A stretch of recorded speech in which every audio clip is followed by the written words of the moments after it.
The Scott wife নামটা থেকেই বুঝতে পারা যাচ্ছে এমন একটা স্ত্রী যে নিজের নদীর জল হাজব্যান্ডের থেকে বেশি অন্য লোকেদেরকেই খাওয়ায়। কিন্তু একটি স্ত্রী এমনি কেন করে, এটাই আজ আমরা জানবো।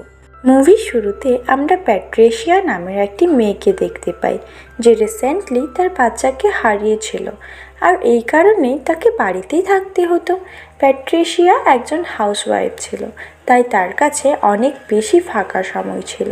আর তার হাজব্যান্ড চিপ একজন ডাক্তার, এই কারণে সে তাকে অনেক বেশি সময় দিতে পারতো না।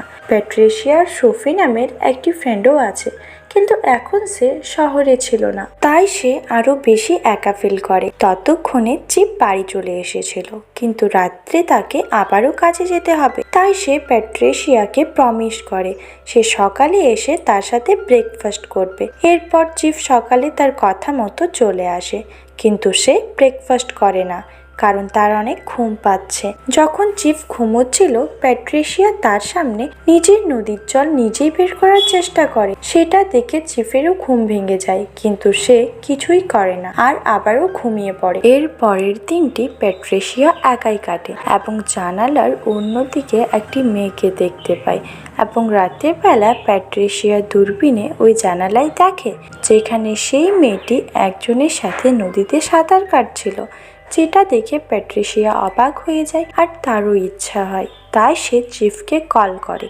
জলদি বাড়ি আসতে বলে, কিন্তু চিফ বিজি থাকার কারণে বাড়ি আসতে পারে না। মনে হয় চিফের প্যাট্রিসিয়ার সৌন্দর্যের উপর কোনো ইন্টারেস্টই ছিল না, তাই প্যাট্রিসিয়ার রাগে অনেক চিৎকার করে। এর পরের দিন তাকে চিফ লাঞ্চ করাতে নিয়ে যায় একটি রেস্টুরেন্টে। সেটা দেখে প্যাট্রিসিয়া অনেক খুশি হয়ে যায়, কারণ যে লোকটা তার সাথে বসে দুটো কথা বলে না, সে আজ তাকে লাঞ্চ করাতে নিয়ে এসেছে। তখনই রেস্টুরেন্টে ওয়েটারের নজর প্যাট্রিসিয়ার ফুটবলের দিকে পড়ে, কারণ তার জামার বোতাম খোলা ছিল। এইসব কিছু চিফও নোটিশ করে, কিন্তু সে ওয়েটারকে কিচ্ছু বলে না। তখনই সেখানে সেই মেয়েটি আসে, যার খেলা প্যাট্রিসিয়া দূরবীন দিয়ে লুকিয়ে লুকিয়ে দেখে। ঘর আসার পর প্যাট্রিসিয়া চিফের বন্দুকটিকে রেডি করার চেষ্টা করে, কিন্তু চিফ সেখান থেকে চলে যায় কারণ তার অফিসে অনেক কাজ ছিল। পরের দিন প্যাট্রিসিয়া সোফিকে কল করে আর বলে অনেক দিন হয়ে গেছে চিফ আমার সাথে খেলাই করে না। এটা শুনে সোফিও বলে আমারও একই অবস্থা। এটা শুনে প্যাট্রিসিয়া একটু খুশি হয়। সোফি তাকে বারে যেতে বলে রিল্যাক্স হওয়ার জন্য। প্যাট্রিসিয়া একটি বারে যায় যেখানে একটি লোক তার কাছে আসে আর তাকে পটানোর চেষ্টা করে, কিন্তু সে ইগনোর করে দেয়। এরপর সে বাড়ি আসে, জানালা দিয়ে আবারও খেলা দেখতে থাকে আর দেখতে দেখতে ভাবতে থাকে কবে যে তার হাজব্যান্ড তার নদীর জল শান্ত করে। কিন্তু পরের দিন আবারও চিফ প্যাট্রিসিয়ার দিকে কোনো মনই দেয় না আর সাইডে কিছু টাকা রেখে ঘুমিয়ে পড়ে। টাকাগুলো দেখে প্যাট্রিসিয়ার মন খারাপ হয়ে যায়, কারণ তার টাকার কোনো প্রয়োজন ছিল না, তার প্রয়োজন ছিল কেবলমাত্র চিফের ভালোবাসার। এর পরের দিন চিফ 3 দিনের জন্য বাইরে যাচ্ছিল কিছু কাজের জন্য, কিন্তু প্যাট্রিসিয়া তাকে যেতে বারণ করে আর বলে আমাদের একটা বাচ্চা নিলে কেমন হতো। তখন চিফ রাগের মাথায় বলে তুমি মা হতেই পারবে না। এটা বলে সে সেখান থেকে চলে যায়। চিফ যাওয়ার পর প্যাট্রিসিয়া আবারও জানালা দিয়ে খেলা দেখতে থাকে আর সেও সিদ্ধান্ত নেয় কাউকে পটানোর।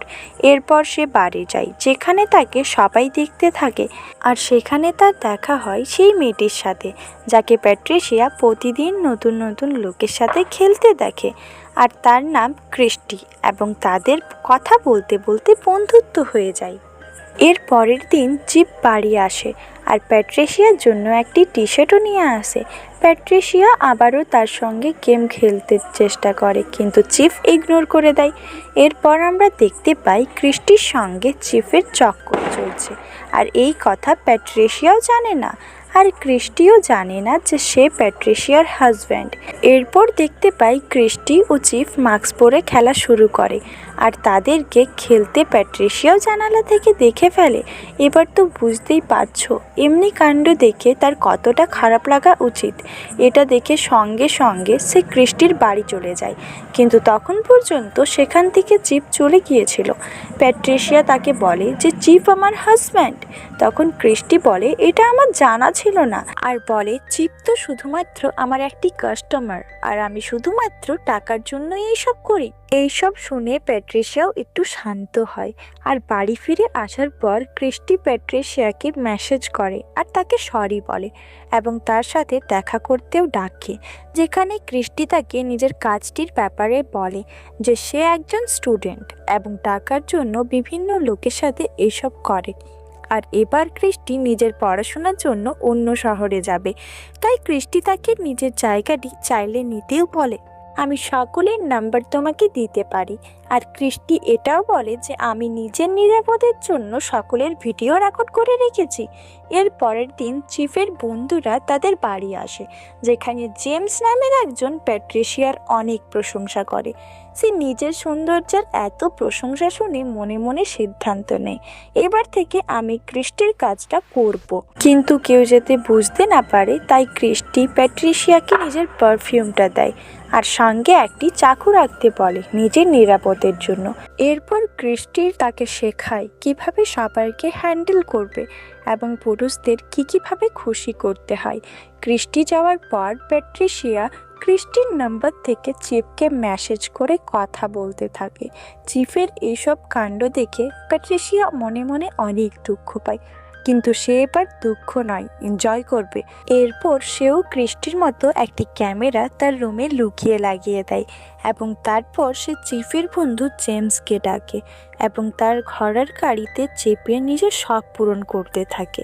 এর পরের দিন যখন চিফ অফিস যাচ্ছিল তখন সে প্যাট্রিশিয়ার শরীর থেকে পারফিউমের গন্ধ পায়, যেটা ক্রিস্টির পারফিউমের গন্ধ। কিন্তু তখনও চিফ কিছুই বোঝে না আর অফিস চলে যায়। বাইরে বেরিয়ে চিফ ক্রিস্টির সঙ্গে টাইম ফিক্স করে, কিন্তু সে তো জানেই না ক্রিস্টির ফোন তো এখন প্যাট্রিশিয়ার কাছে। এরপর রাতের সময় দুজনই মাস্ক পরে দেখা করে আর জেমস মজায় মজায় গাড়ি চালাতে থাকে, কিছু না দেখি যে কে বটে। খেলা শেষ হওয়ার পর প্যাট্রিশিয়া নিজেকে বাথরুমে বন্ধ করে নেয়, যেটা দেখে চিপ সেখান থেকে চলে যায়। এরপর বাড়িতে প্যাট্রিশিয়া আগের থেকে বেশি খুশি থাকতে লাগে, যেটা চিপও নোটিশ করে। এরপর এক এক করে প্যাট্রিশিয়া অনেকজনের সাথে খেলা করে। এরই মাঝে একবার চিফের বন্ধুরা তাদের বাড়ি আসে, তাদের মধ্যে জেমসও ছিল। এরপর জেমস এবং প্যাট্রিশিয়া বাথরুমে যায়, যেখানে তারা আবারও শুরু হয়ে যায়। এর পরের দিন প্যাট্রিশিয়া আবারও ক্রিস্টির ফোন থেকে চিফকে মেসেজ করে আর চিফকে ডাকে, আর চিফ আসার পর সে নিজের মাস্ক রিমুভ করে নিজের আসল চেহারা দেখিয়ে দেয়। এটা দেখে চিফের তো মাথায় খারাপ হয়ে যায় যে তার ওয়াইফ এইসব করে। তখন প্যাট্রিশিয়া বলে, তুমি অন্য কারো কাছে যেতে পারলে আমি কেন না।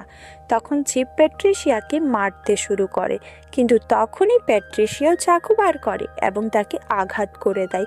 এরপর প্যাট্রিশিয়া যার যার সাথে খেলেছিল সবার ওয়াইফকে ভিডিওগুলো সেন্ড করে দেয়, যে কারণে প্রত্যেকের নিজের ওয়াইফের সঙ্গে সম্পর্ক শেষ হয়ে যায়।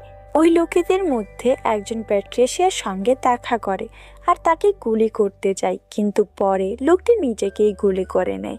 এটা দেখে প্যাট্রিশিয়াও অবাক হয়ে পড়ে। এরপর একদিন মরে যাওয়ার লোকটির ওয়াইফ প্যাট্রিশিয়ার কাছে আসে আর প্যাট্রিশিয়াকে গুলি করে সেখান থেকে চলে যায়, কারণ প্যাট্রিশিয়া তার পরিবারকে শেষ করে দিয়েছিল আর তার জন্যই তার হাজব্যান্ডও নিজের জীবন নষ্ট করে। কিন্তু আমরা শেষে দেখতে পাই প্যাট্রিশিয়া বেঁচে ছিল আর সে ক্রিস্টির সঙ্গেও সম্পর্ক শেষ করে নেয়। আর এখন তার কাছে দুটোই কাজ, একটি লোকেদের সঙ্গে সম্পর্ক করা আর দ্বিতীয় তাদেরকে ব্ল্যাকমেল করে টাকা রোজগার করা। মুভিটি এখানেই সমাপ্ত হয়। মুভিটি ভালো লেগে থাকলে চ্যানেলটিকে সাবস্ক্রাইব করুন। ধন্যবাদ।